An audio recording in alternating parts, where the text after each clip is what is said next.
चलिए, तो थोड़ा स्पीड में हम लोगों ने काम किया है और थर्मोडायनामिक्स का पार्ट सेकंड डिस्कस कर रहे थे और उसमें लास्ट क्लास में हमने सीखा स्पॉन्टेनियस एंड नॉन स्पॉन्टेनियस, है ना। तो स्पॉन्टेनियस रिएक्शन से मीनिंग क्या था, वापस से बात कर लेते हैं। Reaction have the tendency to occur by itself. कोई भी रिएक्शन अपने आप हो रही है तो हम उसको क्या बोल रहे हैं, स्पॉन्टेनियस प्रोसेस। ठीक। तो सिंपल एग्जांपल से यदि हमने समझने की कोशिश की थी तो हमने कहा melting of ice, evaporation of water, अपने आप हो रहा है, हमें कुछ करने की जरूरत ही नहीं है, ठीक। मतलब वो स्पॉन्टेनियस प्रोसेस है, बहुत अच्छी बात है। पर H2 plus O2 gives H2O, H2 plus O2 gives H2O, ये इलेक्ट्रिक आर्क के अंदर हो रही है, इसे स्पॉन्टेनियस मानेंगे या नहीं मानेंगे, तो हम कहेंगे हम इसे भी स्पॉन्टेनियस मानेंगे। क्यों? क्योंकि ये स्पॉन्टेनियस की सेकंड कैटेगरी की रिएक्शन है। फर्स्ट कैटेगरी हमने कहा था those which need no initiation, तो जैसे मेल्टिंग ऑफ आइस या एवेपोरेशन ऑफ वाटर उस कैटेगरी में आते हैं जिसमें इनिशिएशन की रिक्वायरमेंट नहीं होती, ठीक है ना।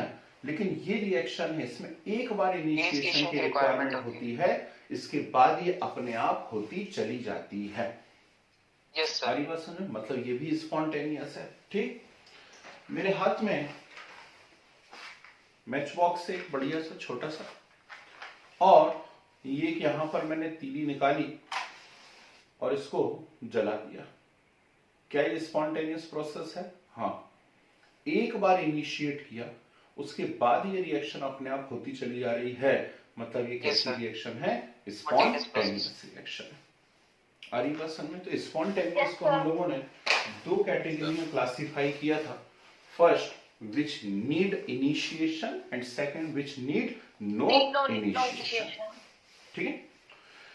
All natural processes are always spontaneous in nature. All natural processes are always spontaneous in nature. और एक और बात हम पहले कर चुके हैं जब चैप्टर शुरुआत की थी, all natural processes are irreversible. ठीक, तो नेचुरल प्रोसेसेस इरिवर्सिबल भी हैं और साथ में कैसी है, स्पॉन्टेनियस भी है। क्लियर?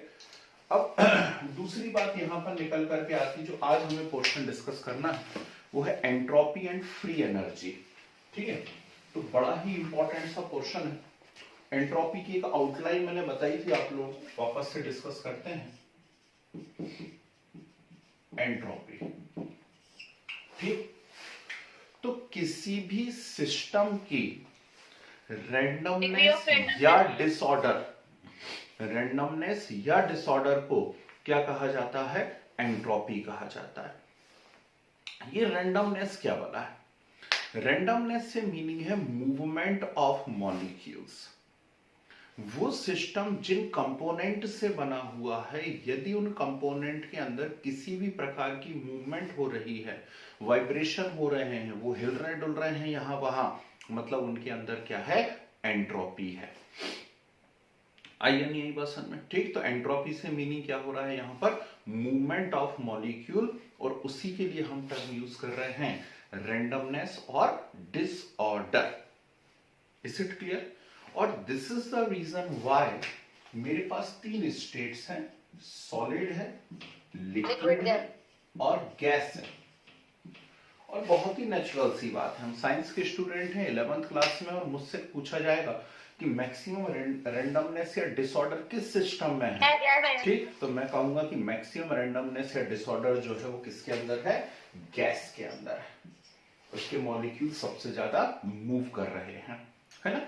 इसमें बहुत ज्यादा पूछा गया क्वेश्चन है। H2O सॉलिड है, H2O लिक्विड है और H2O गैस है, ठीक। तीन स्टेट है, H2O liquid, H2O solid, H2O gas. और इसमें हमसे पूछा गया कि इसमें एंट्रोपी का ऑर्डर क्या होगा, रैंडमनेस का ऑर्डर क्या होगा, तो एंट्रोपी का ऑर्डर क्या है, increasing order. Is it clear? ठीक। एंट्रोपी को हम एस से रिप्रेजेंट करते हैं, एस से।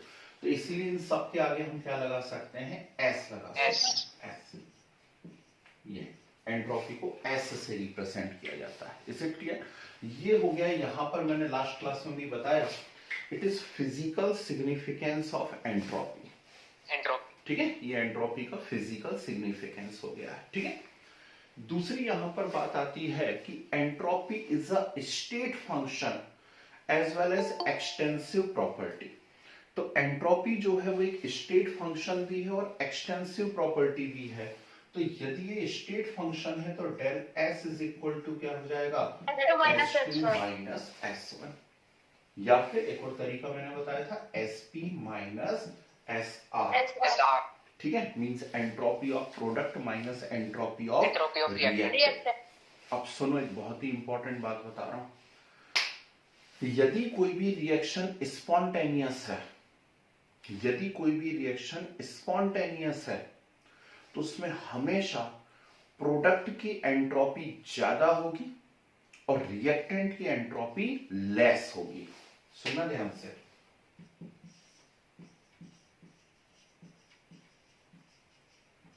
SP greater than SR।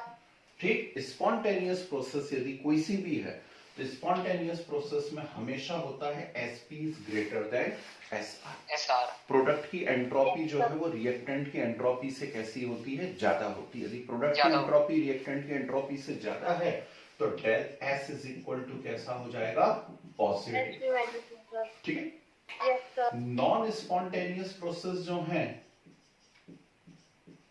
उनके लिए del S is equal to कैसा आएगा, नेगेटिव। और इक्विलिब्रियम में यदि कोई प्रोसेस आ गई, इक्विलिब्रियम से मीनिंग क्या होता है, रिएक्टेंट से प्रोडक्ट बना और उसी समय प्रोडक्ट से क्या बन गया है, रिएक्टेंट बन गया। नेक्स्ट यूनिट पे हम लोग पहुंच जाएंगे 2 क्लास के अंदर, उसका नाम ही है इक्विलिब्रियम। तो इक्विलिब्रियम स्टेट यदि आ रही है तो इक्विलिब्रियम स्टेट के लिए डेल S इक्वल टू कैसा होता है, 0 होता है। Yes sir. लेकिन फिर भी एक बात याद रखना कि स्पॉन्टेनिटी जो है, बहुत इंपॉर्टेंट स्टेटमेंट बोल रहा हूं मैं, ध्यान से सुनिएगा। स्पॉन्टेनिटी हम लिख जरूर रहे हैं कि यदि मान लीजिए डेल S पॉजिटिव है, यानी एंट्रोपी चेंज पॉजिटिव है तो वो स्पॉन्टेनियस रिएक्शन है, और डेल S नेगेटिव है तो वो नॉन स्पॉन्टेनियस रिएक्शन है। लेकिन फिर भी स्पॉन्टेनिटी का एक्चुअल मेजरमेंट कभी भी एंट्रोपी से नहीं किया जाता है। क्या कहा मैंने, फिर से सुन लीजिए। स्पॉन्टेनिटी का एक्चुअल मेजरमेंट कभी भी एंट्रोपी से नहीं किया जाता है। स्पॉन्टेनिटी का मेजरमेंट हमेशा एंथैल्पी, टेंपरेचर। स्पॉन्टेनिटी का मेजरमेंट हमेशा फ्री एनर्जी से किया जाता है। ठीक है, आपको जिस दिन यूनिट मैंने चालू की थी, मैंने कहा था आपको सिर्फ 4 थर्मोडायनामिक टर्म्स यहां पर पढ़नी है। पहली थर्मोडायनामिक टर्म है इंटरनल एनर्जी, पढ़ ली हमने बहुत बढ़िया तरीके से, न्यूमेरिकल कर लिए। सेकंड थी एंथैल्पी, खूब पढ़ा, हेंस लॉ के एप्लीकेशन खूब न्यूमेरिकल करे। थर्ड थर्मोडायनामिक टर्म हमारी चल रही है यहाँ पर एंट्रोपी, और इसके बाद फोर्थ थर्मोडायनामिक टर्म आएगी फ्री एनर्जी। बस इतना ही चैप्टर है आपका, है ना। तो स्पॉन्टेनिटी में हम बोल जरूर रहे हैं कि डेल S यदि पॉजिटिव है तो ही रिएक्शन स्पॉन्टेनियस होगी। लेकिन फिर भी चेतावनी दे रहा हूं आपको, वार्निंग, सुबह सुबह ध्यान से सुन लीजिएगा। मैं कुछ रिएक्शन ऐसी बताऊंगा जिनमें डेल S नेगेटिव है लेकिन फिर भी वो स्पॉन्टेनियस हो रही है। ठीक, तो एक्चुअली स्पॉन्टेनिटी किस पर मेजर करती है, फ्री एनर्जी पर मेजर करती है। ये बात ध्यान रखना। यानी ऑप्शन में यदि दोनों चीजें आ गई, एंट्रोपी और फ्री एनर्जी, तो आपको क्या टिक करना है वहां पर, फ्री एनर्जी टिक करना है। कंफ्यूज नहीं होना, याद रखना पड़ेगी ये बात आपको। ठीक है, आगे बढ़ते हैं। ये हम अभी तक सिर्फ बता रहे हैं फिजिकल सिग्निफिकेंस ऑफ एंट्रोपी। यदि मुझसे यहां पे केमिकल सिग्निफिकेंस एंट्रोपी का पूछा जाए, या केमिकली एंट्रोपी में कैसे शो करूंगा, ठीक, तो उसके लिए मैंने एक मैथमेटिकल एक्सप्रेशन लास्ट क्लास में बताया था, वेरी ठीक। तो किसी भी सिस्टम को हम रिवर्सिबली हीट दें, ठीक, कांस्टेंट प्रेशर पर, रिवर्सिबली हीट दें कांस्टेंट प्रेशर पर, तो del S is equal to होता है Q रिवर्सिबल अपॉन T। ठीक, del S is equal to Q reversible upon T। यदि ये कार्यक्रम आप कांस्टेंट प्रेशर पर कर रहे हैं कांस्टेंट प्रेशर पर कर रहे हैं तो बहुत पहले से हमको मालूम है QP इज इक्वल टू क्या होता है, del H। Heat Yes, sir. Change at constant pressure क्या कहलाता है, एंथैल्पी। और heat change at constant volume क्या कहलाता है, इंटरनल एनर्जी, है ना। तो heat change at constant pressure यदि है तो Q रिवर्सिबल की जगह हम क्या लिख सकते हैं, डेल H। और यदि डेल H लिख सकते हैं तो ये फॉर्मूला जाएगा del S is equal to del H upon T। Sign का थोड़ा सा ध्यान रखना, एक्सोथर्मिक रिएक्शन यदि है तो एक्सोथर्मिक रिएक्शन है तो डेल H आपको कैसा करना पड़ेगा, नेगेटिव। और एंडोथर्मिक रिएक्शन यदि है तो डेल H आपको कैसा करना पड़ेगा वहां पर, पॉजिटिव। पॉजिटिव है ना। तो ये जो बातें पहले सीख चुके हैं उनके बारे में बार बार बात करने से तो कोई मतलब ही नहीं रहता है ना। बस ध्यान रखना चीजों का। तो यदि एक्सोथर्मिक रिएक्शन है तो डेल H का साइन नेगेटिव रख दीजिए, एंडोथर्मिक रिएक्शन है तो डेल H का साइन कैसा रख दीजिए, वहां पर पॉजिटिव। आई इतनी बातें समझ में, ठीक है ना। चलिए आगे बढ़ते हैं, सुनिए ध्यान से। पूरी थ्योरी एक साथ कहानियां सुना दे रहा हूं और उसके बाद फिर हम क्वेश्चंस करेंगे। ये कैपिटल T है, याद रखना, केल्विन टेम्परेचर। 50 बार बोल चुका हूँ, केमिस्ट्री में कभी भी हम सेल्सियस में नहीं रखने वाले हैं, हमेशा टेम्परेचर को केल्विन में रखने वाले हैं, है ना। तो enthalpy change divided by kelvin temperature या absolute temperature, enthalpy change divided by absolute temperature is known as what, entropy. ये इसका क्या होता है, मैथमेटिकल या केमिकल फॉर्मुलेशन होता है, और ये इसका फिजिकल फॉर्मुलेशन होता है, ठीक है। अब यहां पर आते हैं टाइप्स ऑफ एंट्रोपी। तो टाइप्स ऑफ एंट्रोपी में फर्स्ट जो टाइप यहां पर बनता है that is entropy of fusion. ध्यान से टर्म सुनो,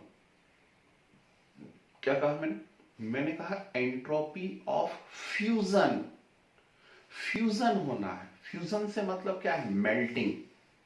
और मेल्टिंग से मतलब क्या है कि किसी भी सॉलिड को आप किस में कन्वर्ट कर रहे हैं, लिक्विड में कन्वर्ट कर रहे हैं, ठीक है। तो किसी भी सॉलिड को यदि आप लिक्विड में कन्वर्ट कर रहे हैं तो इस प्रोसेस को हम क्या कहते हैं, फ्यूजन कहते हैं या मेल्टिंग कहते हैं।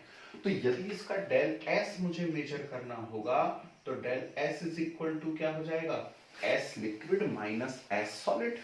अभी बताया बाजू में मैंने, ये देखो ये लिखा हुआ है, प्रोडक्ट माइनस रिएक्टेंट। तो प्रोडक्ट कौन है यहाँ पर, लिक्विड, रिएक्टेंट कौन है, सॉलिड है। तो इसका एंट्रोपी चेंज क्या हो जाएगा, del S is equal to SL minus, यानी लिक्विड की एंट्रोपी माइनस सॉलिड की एंट्रोपी। आती है बात समझ। ये बताओ, सॉलिड से लिक्विड का फॉर्मेशन हो रहा है, एंडोथर्मिक है या एक्सोथर्मिक है, एक्सोथर्मिक। सॉलिड से लिक्विड का बनना एंडोथर्मिक है भाई, काहे एक्सो बोल रहे हैं, सर हीट देनी पड़ेगी। ठीक, हीट देंगे ना तो वो लेगा ना heat. Melting of ice, melting of ice कैसा है, एंडोथर्मिक है, ठंडा लग रहा है ना, ठंडा लग रहा है ना, मतलब एंडोथर्मिक। भाई यही छोटी छोटी बात तो ध्यान रखना। तो इसमें del S fusion equal to del H fusion upon T M। क्या लिखा है, फार्मूला ही नहीं पढ़ते बनता कई बच्चों से, तो ध्यान से देखिए, उसमें कोई टेंशन वाली बात नहीं कि अरे यार अब ये क्या लिख दिया, नई चीज। अरे काहे की नई चीज भाई, क्या लिखा है, del S equal to del H upon T। तो del S equal to del H upon T होता है ना। तो कौन सा डेल S, फ्यूजन, तो यहाँ पे फ्यूजन लिख दिया। डेल H कौन सी एंथैल्पी, फ्यूजन की एंथैल्पी, अपॉन T, T के नीचे वो M क्या लिखा है, मेल्टिंग, मेल्टिंग टेम्परेचर। अरे फ्यूजन कौन से टेम्परेचर पे होता है, मेल्टिंग टेम्परेचर पे। मेल्टिंग पे ही तो आइस काय में कन्वर्ट होगा, लिक्विड वाटर में। आई या नहीं आई बात समझ में, ठीक।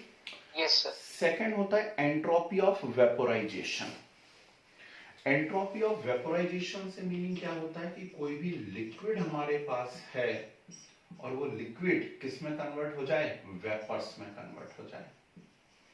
एंट्रोपी ऑफ वेपोराइजेशन से मतलब है कि लिक्विड किस में कन्वर्ट हो जाए, वेपर में कन्वर्ट हो जाए। समझ गए बात को। तो del S is equal to क्या हो जाएगा, S vapour minus S liquid. Del S is equal to S vapour minus S liquid, ठीक है। तो del S vaporisation is equal to del H vaporisation upon T B। अब बोलो यहाँ B से मीनिंग क्या है, जल्दी बताओ, boiling, temperature of boiling, boiling temperature है। समझ गए बात को? ठीक, तो सारे फार्मूले वही के वही है ना। न्यूमेरिकल आ जाएगा तो बहुत बिल्कुल आराम से हम कर लेंगे उस न्यूमेरिकल को। बस थोड़ी सी स्मार्टनेस रखना है आपको। यहाँ पे कौन सा टेम्परेचर रखोगे? बॉइलिंग। लास्ट और खत्म एंट्रोपी आपका। लास्ट आता है एंट्रोपी ऑफ सब्लिमेशन। अब सब्लिमेशन से क्या मीनिंग होता है? सब लोग समझते हैं, यहां बता दें। सब्लिमेशन से मीनिंग होता है सॉलिड से डायरेक्ट किसका फॉर्मेशन? वेपर का फॉर्मेशन। सॉलिड से डायरेक्ट वेपर बना रहे हैं, इसको हम लोग क्या बोल रहे हैं? सब्लिमेशन बोल रहे हैं। सब्लिमेशन। ठीक, तो del S is equal to क्या हो जाएगा? S vapour minus S solid. S vapour minus S solid, और del S sublimation equal to del H sublimation upon T sublimation. Sublimation जो टेम्परेचर रहता है उसको सब्लिमेशन टेम्परेचर ही कहते हैं। तो अपॉन में क्या आ जाएगा यहां पर? T sublimation. आई कुछ बात समझ? ठीक है, तो ये है भैया एंट्रोपी की पूरी कहानी। इसके अलावा कुछ भी आपको एक्स्ट्रा नहीं पढ़ना है। फार्मूले के नाम पे आपको 50 चीजें मिलती रहेंगी, अभी कुछ भी नहीं पढ़ना है। ये मोर देन सफिशिएंट है।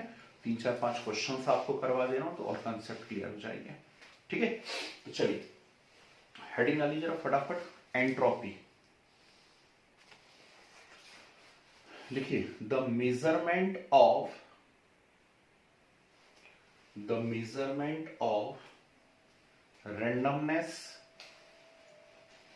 randomness or disorder.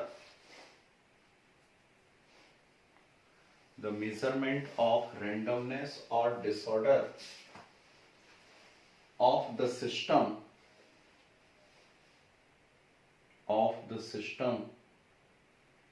is known as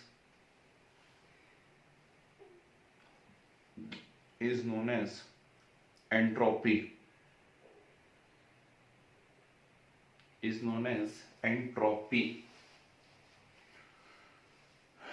arrow का साइन बना के लिखिए। Greater the randomness,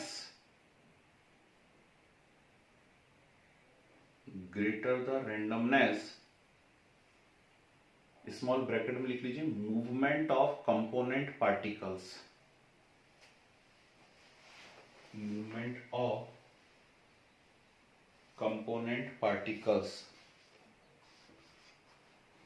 greater the randomness, bracket में लिखो, movement of component particles, bracket close.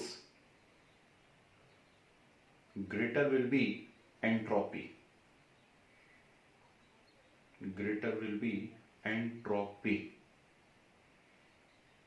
ठीक है, एरो का साइन बना के लिखिए। एंट्रोपी डिनोटेड बाय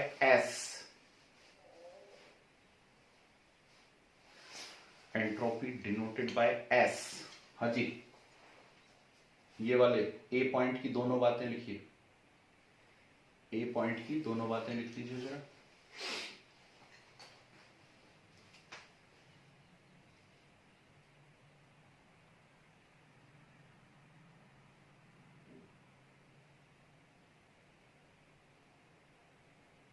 सर ये पॉइंट सबसे पहला वाली है ना? हाँ, ये सॉलिड लिक्विड गैस की मैक्सिमम, यहाँ पे आइस की मिनिमम, वाटर वेपर की मैक्सिमम।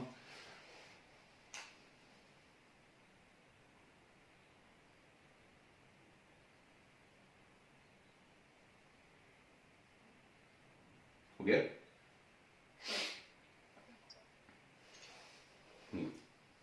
एरो बना के लिखिए। Like internal energy and enthalpy,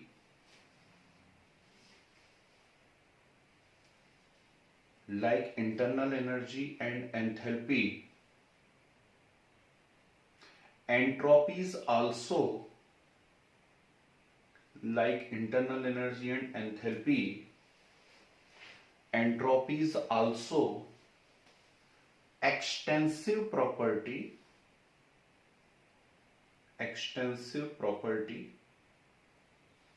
and state function. Extensive property and state function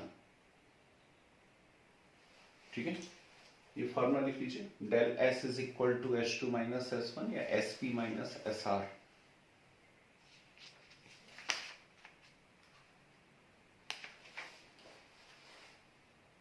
sudden. ठीक है, चलिए स्पेशल पॉइंट लिखिए,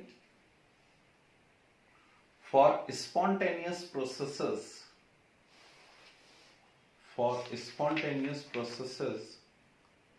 del S is equal to positive, del S equal to positive, ठीक है।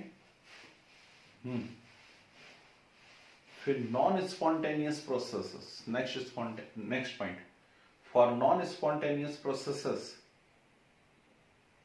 del S is negative,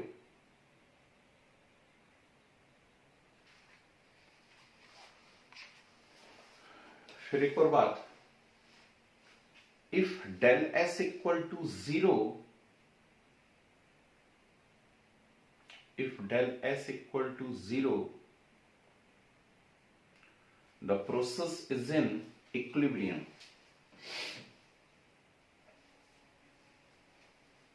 If del S equal to 0, the process is in equilibrium. चलिए, heading अगली, chemical formulation of entropy.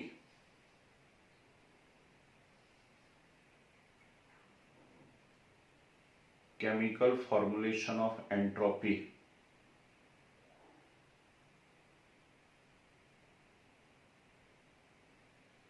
लिखिए, during a process,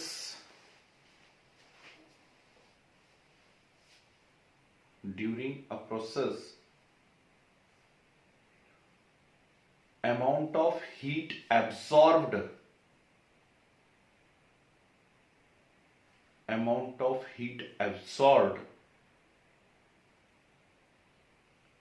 isothermally and reversibly,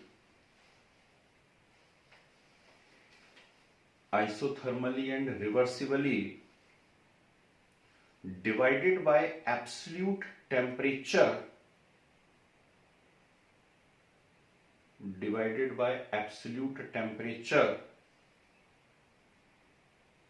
is known as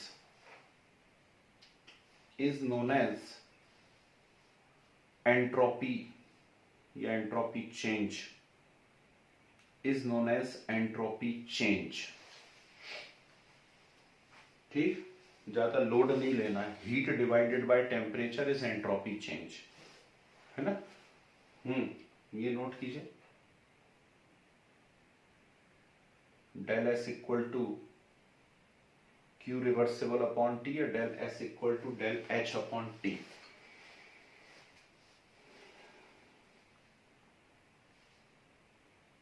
एक बहुत important statement लिखिए यहां पर, लिखो, for the same amount of heat, ध्यान से लिखना और समझने की कोशिश करना अपने आप से, for the same amount of heat absorbed at low temperature,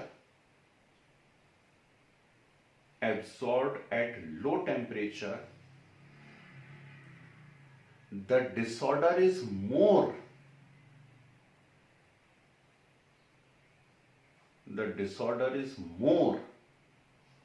than at high temperature. The disorder is more than at high temperature। जी, समझने की कोशिश करें जरा क्या लिखा हुआ है। Yes, sir. So inversely proportional Yes, sir. है तो। ठीक है ना भाई, क्या हो रहा है, सेम अमाउंट ऑफ हीट है तो डेल एच तो सेम है, तो उनका ये कहना है कि लो टेम्परेचर पे यदि आप बात करते हैं, मतलब छोटी वैल्यू से डिवाइड करेंगे, तो डेल एस कैसा आएगा, लार्ज, है ना। और यदि आप हाई टेम्परेचर की बात करोगे तो बड़ी वैल्यू से डिवाइड करोगे, और बड़ी वैल्यू से डिवाइड करोगे तो कैसा आएगा, स्मॉल आएगा, Yes, है ना। sir. तो एक बड़ा इंपॉर्टेंट स्टेटमेंट है क्या होता है, कई बार हम यहां देख करके कंफ्यूज हो जाते हैं कि जितना ज्यादा टेम्परेचर होगा उतनी ज्यादा एंट्रोपी होगी, ऐसी सोचते हैं ना, क्यों? क्योंकि लो टेम्परेचर पे आइस रहेगा और हाई टेम्परेचर पे वेपर बन जाएगी, तो जितना ज्यादा टेम्परेचर होगा उतनी ज्यादा एंट्रोपी होगी। बिल्कुल सही सोचना है आपका, कोई बुराई नहीं है इसमें, ऐसे ही होता है, टेम्परेचर बढ़ाएंगे तो एंट्रोपी बढ़ती है। लेकिन यदि हीट कांस्टेंट है, हीट कांस्टेंट है और फिर आपने टेम्परेचर इंक्रीज करा तो एंट्रोपी डिक्रीज होगी। यस समझ गए बात को? तो हीट को भी चेंज होना पड़ेगा फिर, ठीक। तो यदि इस केमिकल फार्मूले या मैथमेटिकल से देखेंगे तो एंट्रोपी टेम्परेचर के इनवर्सली प्रोपोर्शनल है, ये बात ध्यान रखना है ना। तो इंपॉर्टेंट स्टेटमेंट है, इन फ्यूचर काम आएगा आपको। डाली heading types of entropy, types of entropy, ठीक। स्मॉल ब्रैकेट में लिखो entropy change during phase, PHASE, phase transformation, entropy change during phase transformation,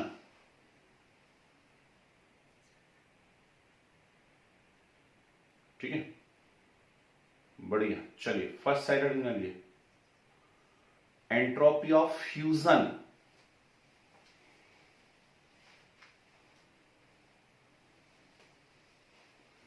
entropy of fusion,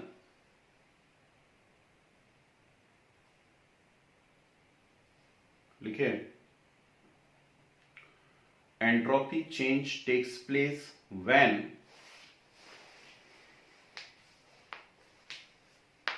entropy change takes place when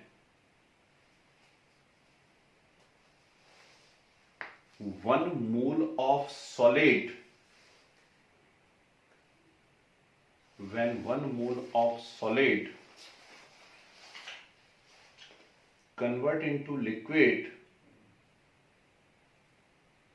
when one mole of solid convert into liquid at its melting point, at its melting point, okay, please have a note। कहाँ गया ये A वाला point, solid से liquid, तो del S fusion equal to S liquid minus S solid.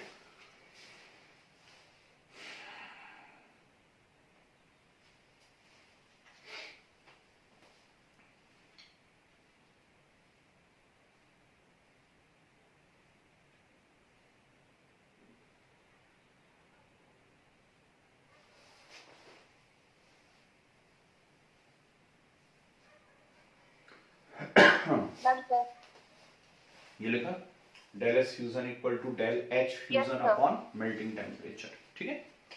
चलिए next entropy of vaporisation,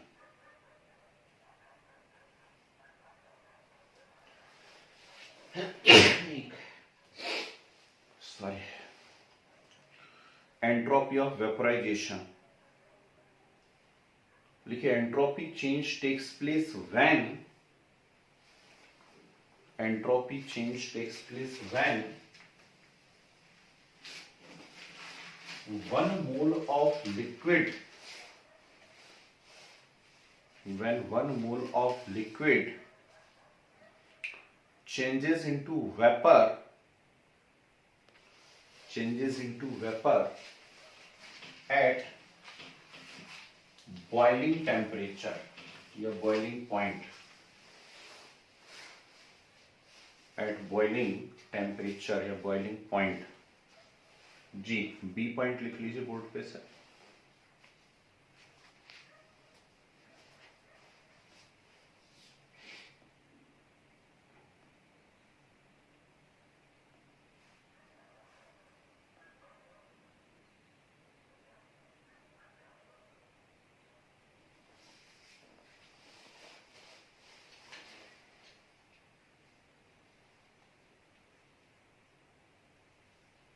sir last sir वो L S is equals to Q of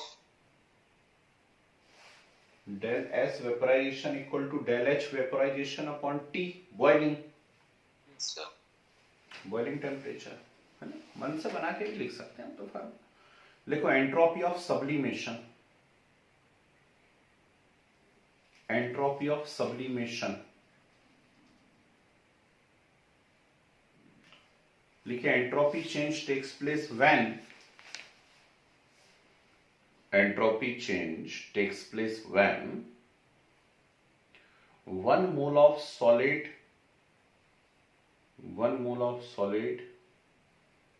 changes into vapor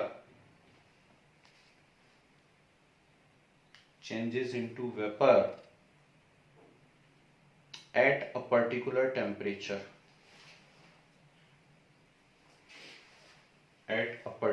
temperature, जी लिखिए, सी वाला point लिख लीजिए। Solid से vapour,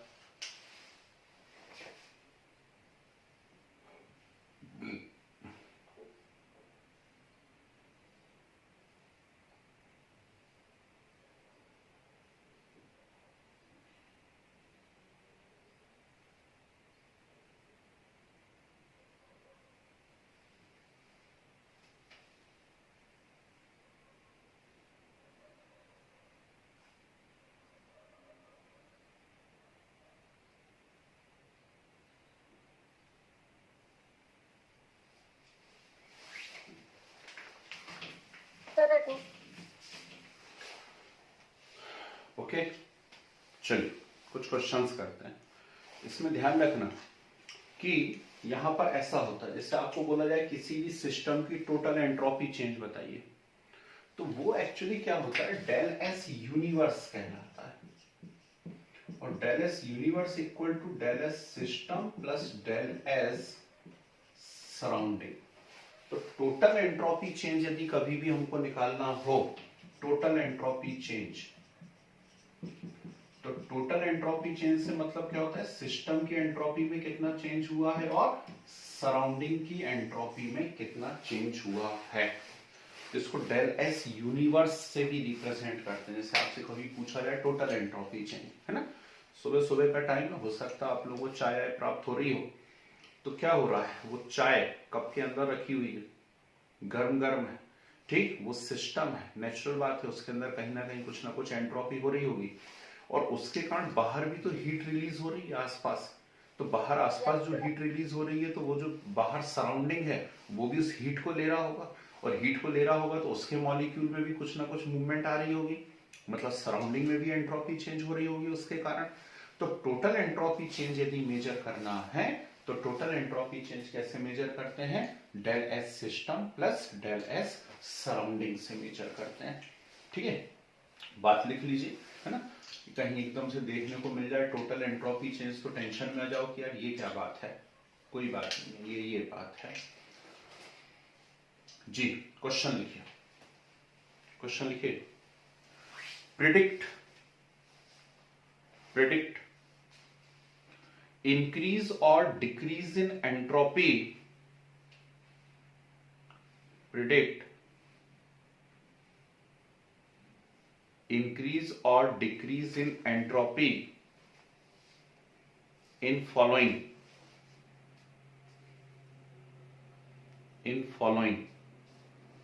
first point, temperature of solid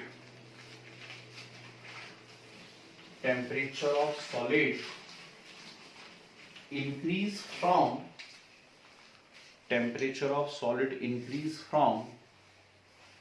0 Kelvin to 100 Kelvin, 0 Kelvin to 100 Kelvin।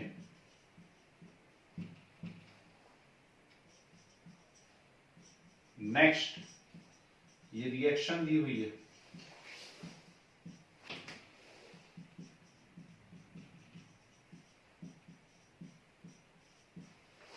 ये reaction यहां पर दी हुई है आपको, और आपसे पूछा गया इसके अंदर क्या होगा, एंट्रोपी इंक्रीज होगी या डिक्रीज होगी। 2NaCO3 gives Na2CO3 plus CO2 plus H2O। Bracket में क्या लिखा है? Solid solid gas gas, yes sir. Solid solid gas gas. Next आपको ये दिया हुआ है H2 से H बना हुआ है, गैस है, पहचानना एंट्रोपी बढ़ेगी या नहीं बढ़ेगी। ठीक है।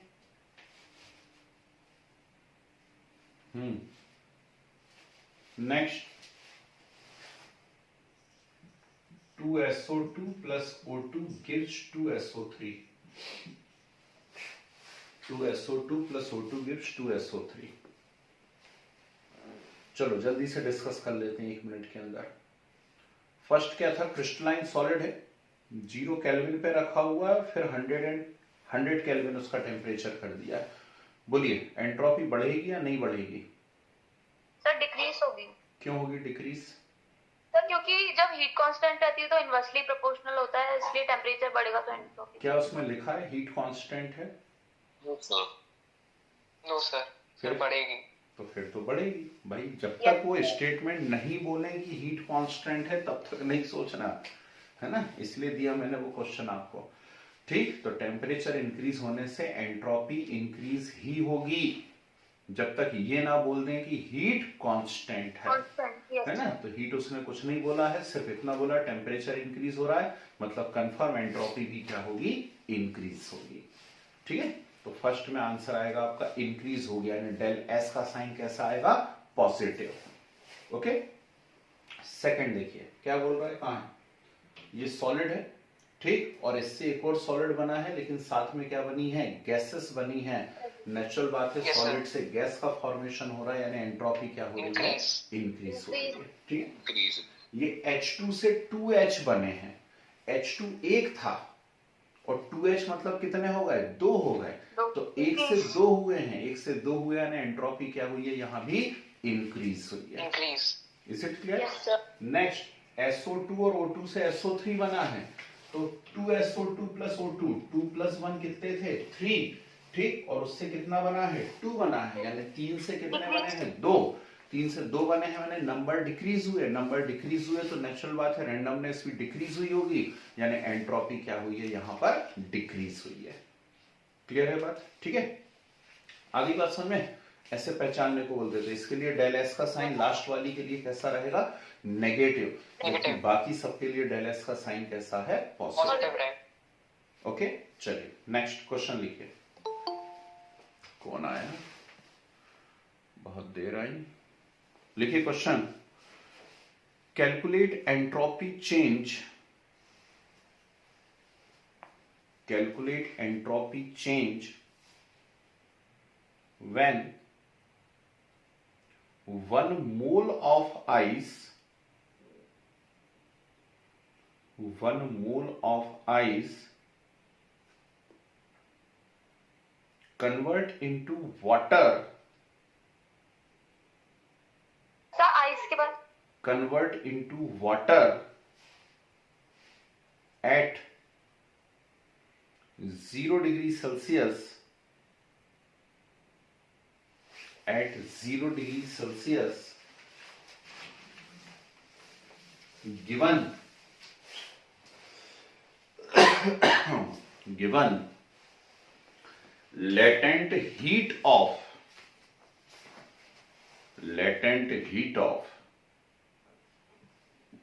fusion of ice, given latent heat of fusion of ice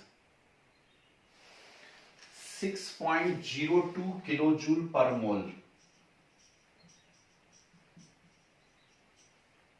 latent heat of fusion of ice 6.02 kilojoule पर मोल। ठीक है जी, कैलकुलेटर हो या कैसे भी हो, जल्दी से मुझे करके बताइए।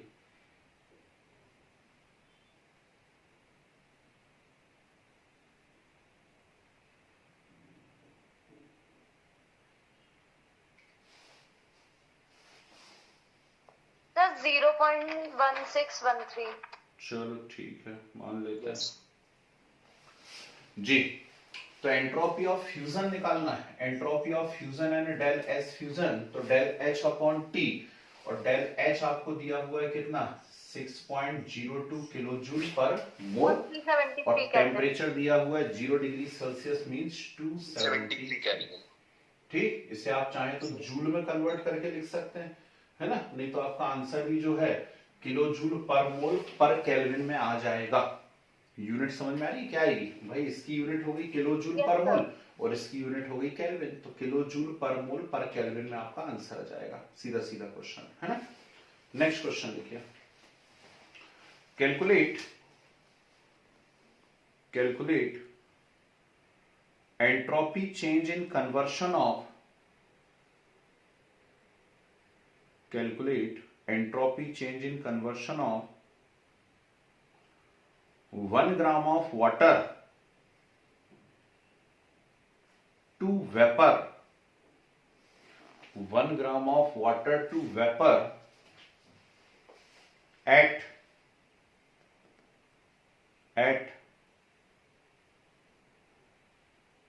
100 degrees Celsius, at 100 degrees Celsius, given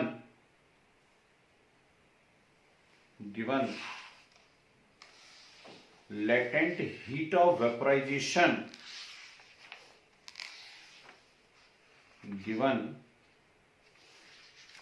latent heat of vaporization is, latent heat of vaporization is 40.7 kilojoule पर मोल, 40.7 किलोजूल पर मोल, ध्यान से करना जरा। So 0.109. 0.109. वेरी गुड, बहुत स्पीड है, कैसे कर लिया इतनी जल्दी। सर ग्राम दिया है सर, मोल नहीं दिया।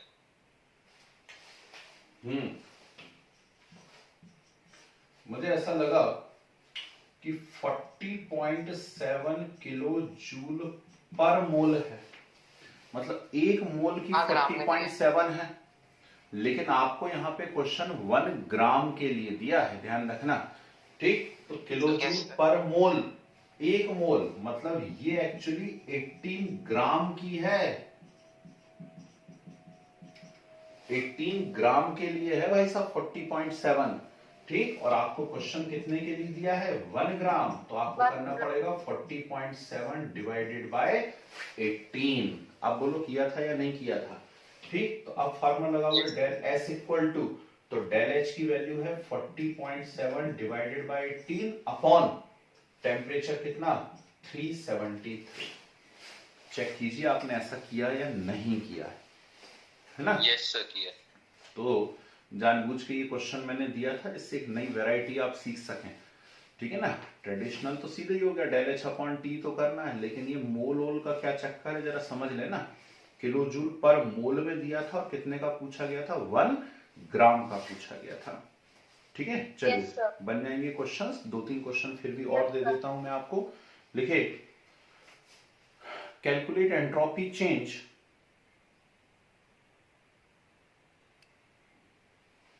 calculate entropy change for conversion of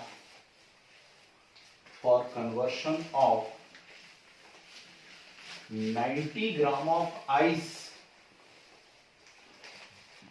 90 gram of ice to water,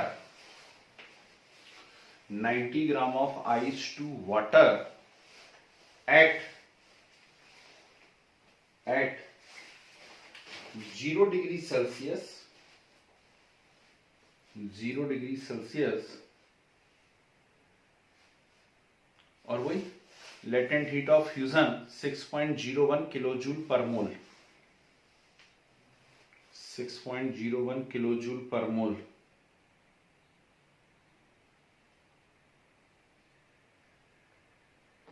sir 6.01 kilojoule पर मोल, छोड़ दीजिए 2-3 line. Next calculate entropy change for, calculate entropy change for normal hexane, normal hexane क्या होता है आपको आना चाहिए, मैंने खूब पढ़ाया है यूपीएससी, है ना। Normal hexane when 1 mole of it, when 1 mole of it evaporate at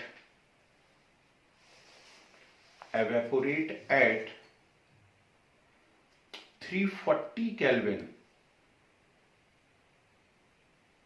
340 Kelvin,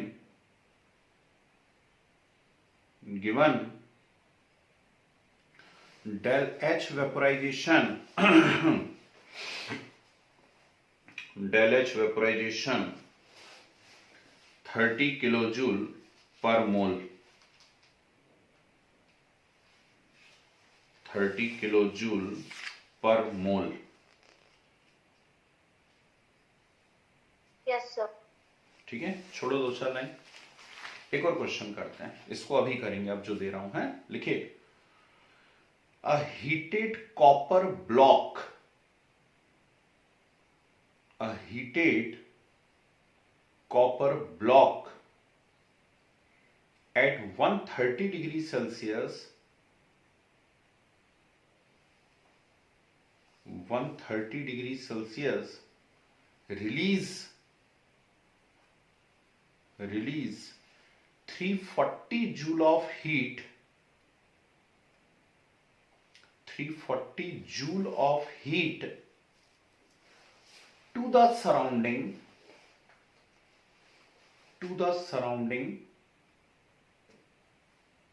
which are मतलब देना, which अलग है, are अलग है ना, which are at room temperature of 27 degrees Celsius, 27 degrees Celsius। Calculate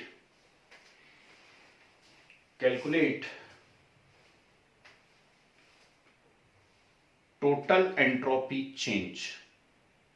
क्या बात है, कैलकुलेट टोटल एंट्रोपी चेंज। बहुत प्यारा क्वेश्चन है, ध्यान से कीजिए।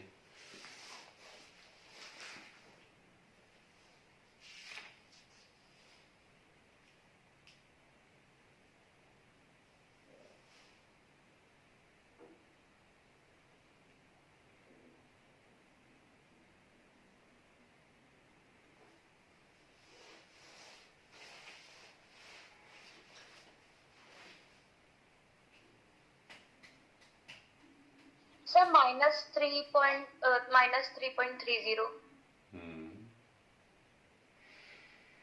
गुड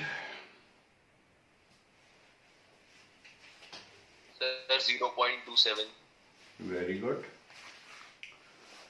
चलिए, द करेक्ट आंसर इज 0.27। बहुत बढ़िया। बाकी लोग लगता है नींद में है सुबह सुबह। कितना प्यारा क्वेश्चन था। एक कॉपर का ब्लॉक रखा हुआ है, ठीक, गर्मा गर्म है एकदम। कितने पे है? 130 डिग्री सेल्सियस पे है ठीक। और उसमें से हीट निकल रही है लगातार। कितनी निकल रही है? 304 केल्विन निकल रही है। यस, ठीक है ना। और सराउंडिंग जो 27 डिग्री सेल्सियस पे है, उस हीट को क्या कर रहा है? एब्सॉर्ब कर रहा है। अब भी चाय वाला एग्जांपल मैंने बताया था, है ना। गरम गरम चाय कप में रखी हुई है, ठीक, तो उसके अंदर हीट चेंज हो रहा है और आसपास जो सराउंडिंग है वो उस हीट को क्या कर रहा है? रिसीव कर रहा है। आपसे पूछा उन्होंने टोटल एंट्रोपी चेंज, तो total entropy change del S total is equal to क्या होता है? Del S system plus del S surrounding, है ना। ठीक, तो डेल एस सिस्टम निकालें हम सबसे पहले।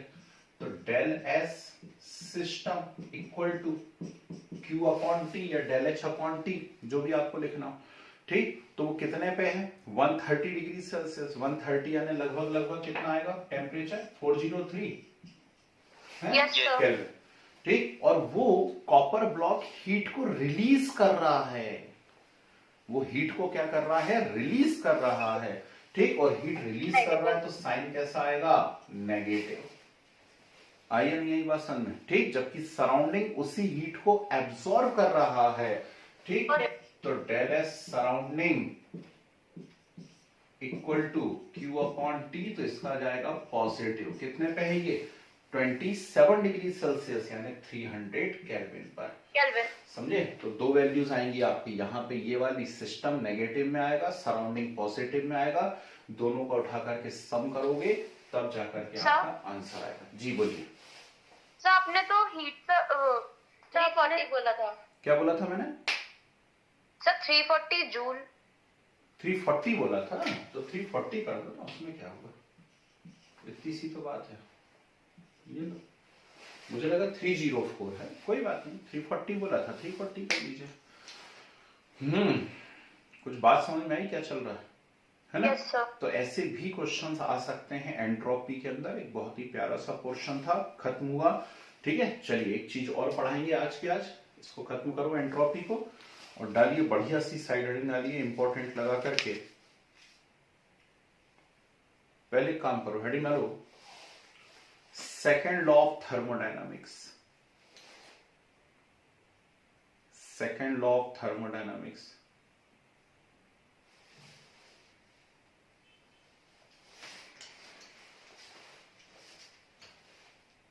लिखिए, इसके बहुत सारे स्टेटमेंट होते हैं, सब साइंटिस्ट ने अपने अपने तरीके से दिया हुआ था।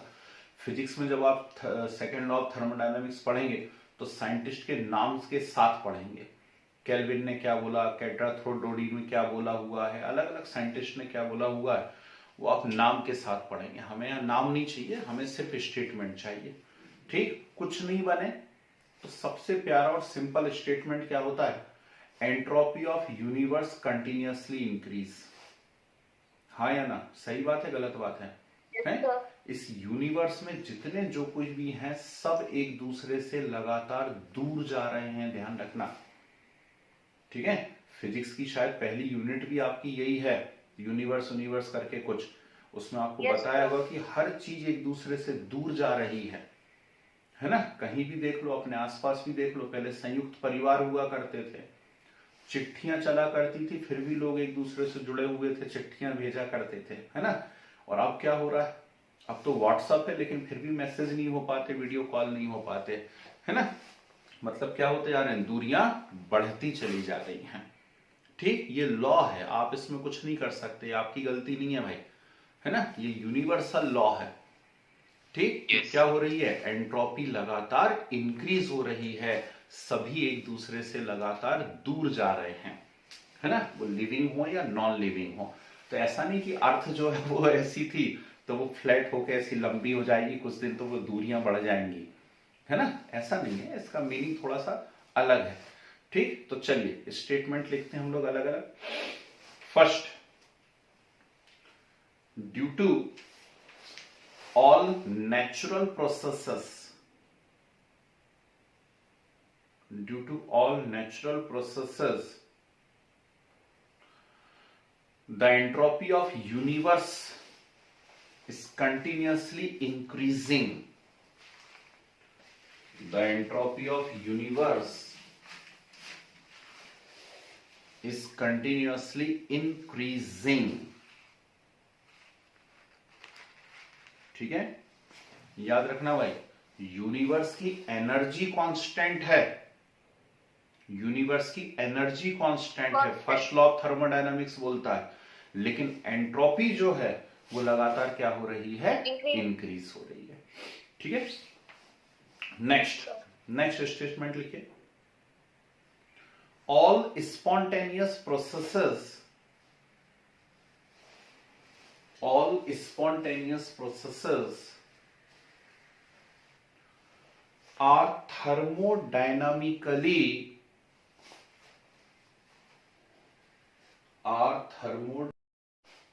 ठीक है।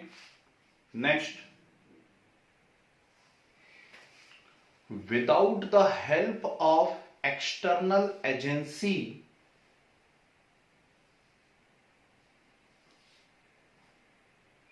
without the help of external agency, a spontaneous process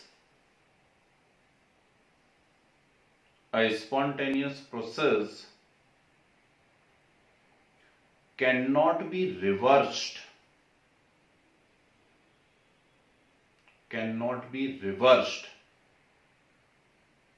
और करके लिख लो, और heat cannot flow by itself,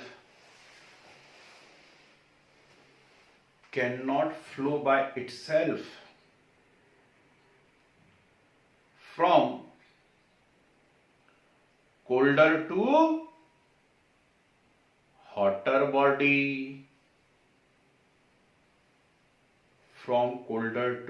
hotter body, ठीक है। एक और लिख लीजिए, the complete conversion of heat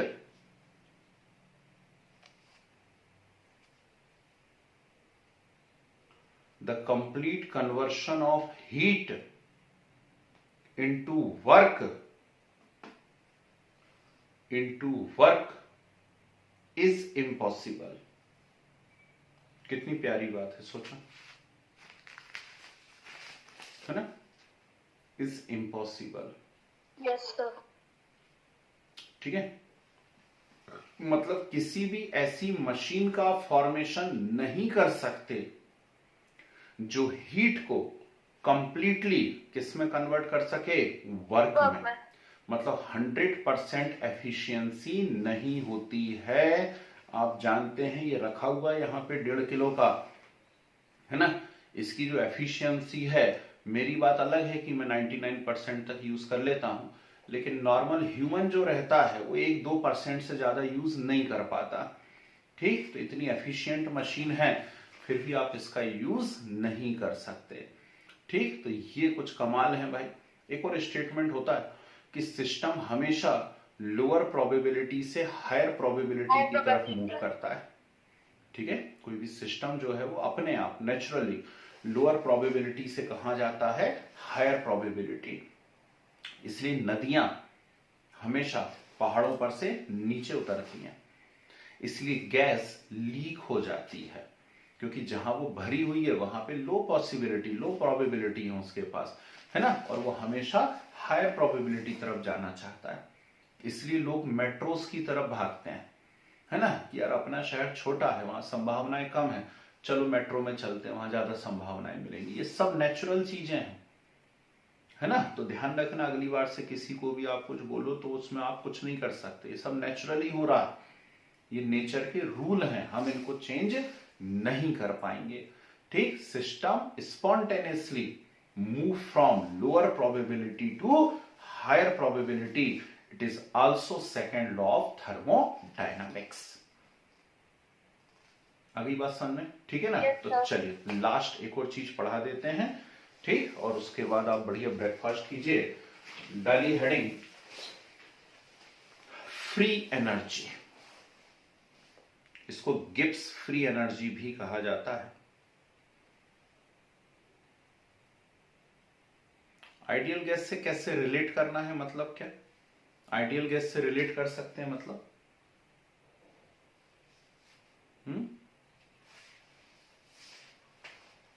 कैसे रिलेट कैसे करना आइडियल गैस से, मतलब आइडियल गैस के लिए भी एंट्रोपी चेंज हो सकती है ना। तो ऐसा नहीं कि आइडियल गैस के लिए 0 होगा, या ऐसा कोई स्टेटमेंट नहीं होता जी।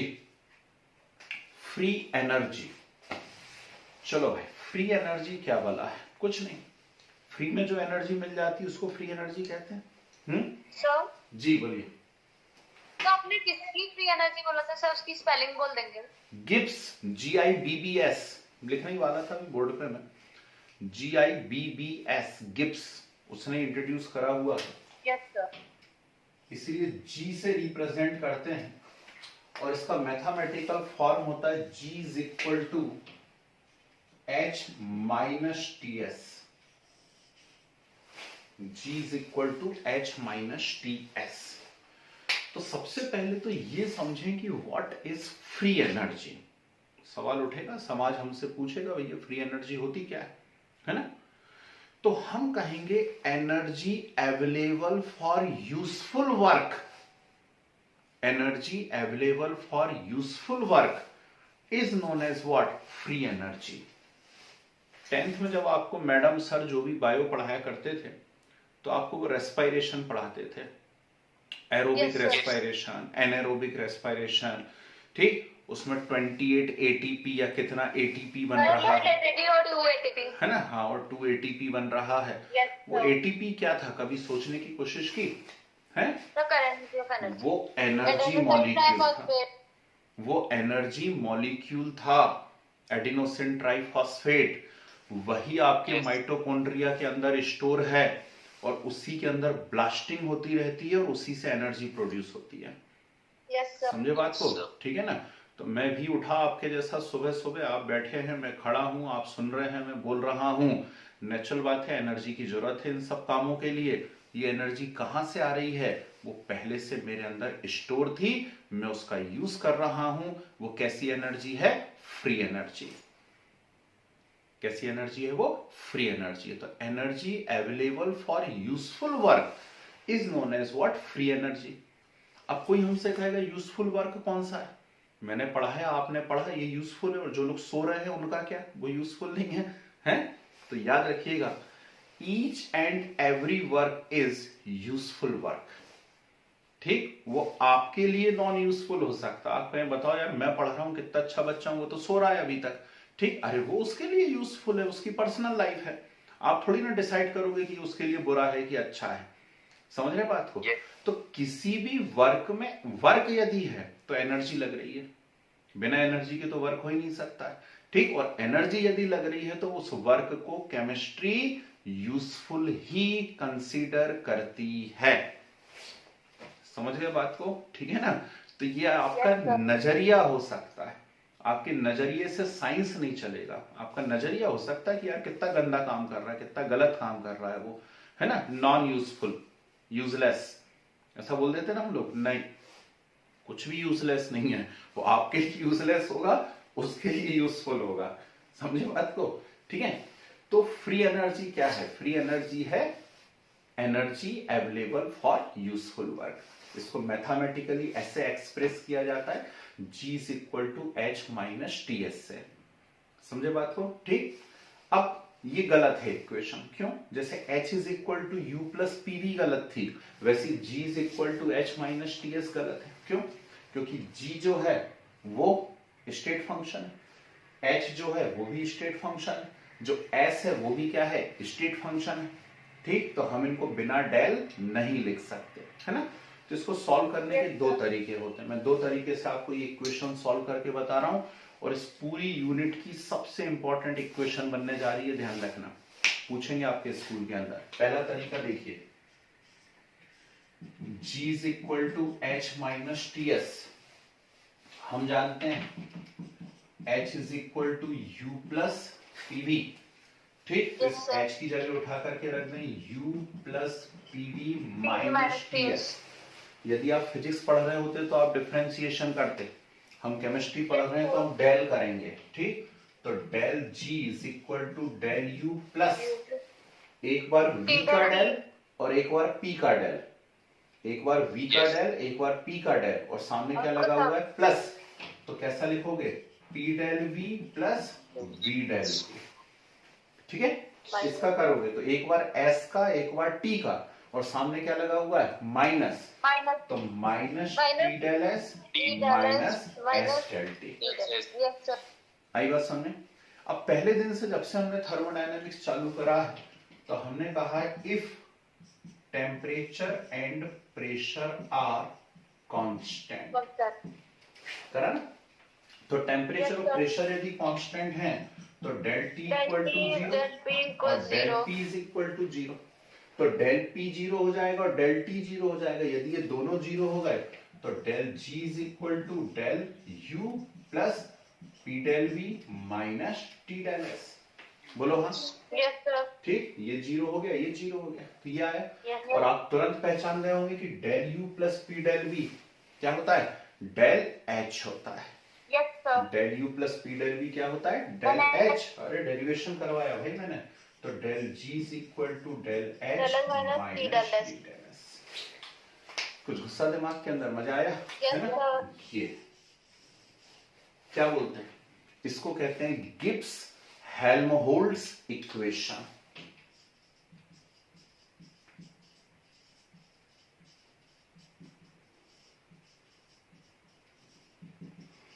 क्या कहते हैं, गिब्स हेल्महोल्ट्ज इक्वेशन कहते हैं। हेल्महोल्ट्ज का नाम पहले आया क्या इससे पहले कभी? Yes sir. कब आया, जल्दी? अरे फर्स्ट लॉ ऑफ थर्मोडायनामिक्स किसने दिया भाई? फर्स्ट लॉ ऑफ थर्मोडायनामिक्स दिया मेयर एंड हेल्महोल्ट्ज। तो हेल्महोल्ट्ज का नाम पहले भी आ चुका है ना? तो बस ये मोस्ट इंपॉर्टेंट क्वेश्चन है, गिब्स हेल्महोल्ट्ज इक्वेशन। यदि एग्जाम में आती है ना आपको, तो ऐसे करके आना है। इसका एक और तरीका होता है, जुगाड़ वाला तरीका। कैसा जुगाड़ वाला तरीका? इधर देखो, G is equal to H minus T S है ना? तो कांस्टेंट टेम्परेचर पर, कांस्टेंट टेम्परेचर इनिशियल स्टेट में ले लीजिए। इनिशियल स्टेट में क्या, G1 is equal to H1 minus TS1। Yes sir. And G2 is equal to H2 minus TS2। फिर वही 1 और 2 आ गया। तो इक्वेशन सेकंड में से इक्वेशन फर्स्ट को हम क्या करें, माइनस कर दें। ठीक, सेकंड माइनस फर्स्ट। और यदि सेकंड माइनस फर्स्ट करोगे तो G2 minus G1 H2 minus H1 minus T H2 minus S1। अरे दिक्कत तो नहीं नो सर। है ना? सेकंड में फर्स्ट को माइनस करें तो 2 माइनस 1 क्या होता है, 2 माइनस 1 मतलब डेल। ठीक, तो del G is equal to del H minus T del S. Book में लिखा ही रहता है इसको अल्टरनेटिव। ठीक, मतलब जुगाड़ वाला काम। यदि ऐसे सॉल्व करते नहीं बन रही गिब्स हेल्महोल्ट्ज इक्वेशन, तो ऐसे सॉल्व कर देते हैं। क्लियर है बात? तो अगली क्लास भयंकर जम से इंपॉर्टेंट होने वाली है। मैं कोशिश करूंगा उस क्लास के पहले ही आपको उस क्लास का वीडियो प्रोवाइड करवा दूं। यदि टाइम मिले तो उसको देख लेना, क्योंकि यदि आप कॉम्पिटिटिव की बात कर रहे हैं तो हर साल नेक्स्ट क्लास जो हम पढ़ने जा रहे हैं उसमें से कम 1 से 2 क्वेश्चंस आते ही हैं। इतनी इंपॉर्टेंट क्लास है और शायद लास्ट क्लास होगी वो थर्मोडायनामिक्स की, या एक आध क्लास और आगे जाएगा। समझे बात को? ठीक है ना? तो बस अब इसको नोट करेंगे हम। हेडिंग डाल दीजिए जरा, फ्री एनर्जी लिखो।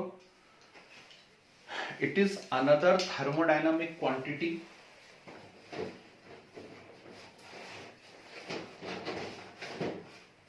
it is another thermodynamic quantity introduced by Gibbs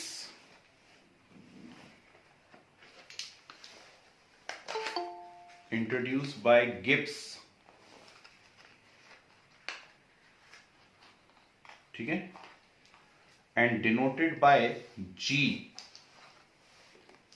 capital G,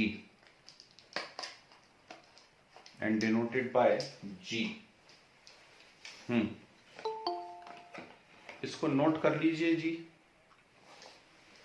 जरा बोर्ड पे से पूरी ऐसी इक्वेशन नोट कर लो और लिख लें उसे गिब्स हेल्महोल्ट्ज इक्वेशन।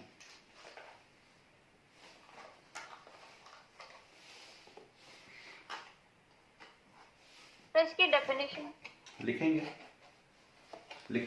जब जरूरत आएगी इसकी तब। Yes sir.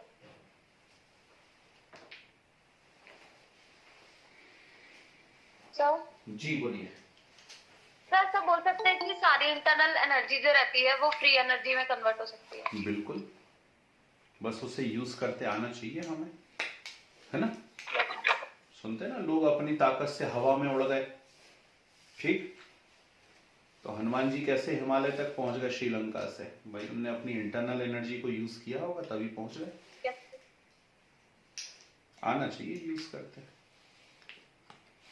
चलिए भाई इतना नोट करेंगे, बाकी फिर हम नेक्स्ट क्लास में डिस्कस करेंगे। ठीक है, ये वाला वीडियो नहीं दूंगा आज, सजा मिलनी चाहिए जो लोग सो रहे हैं उनको।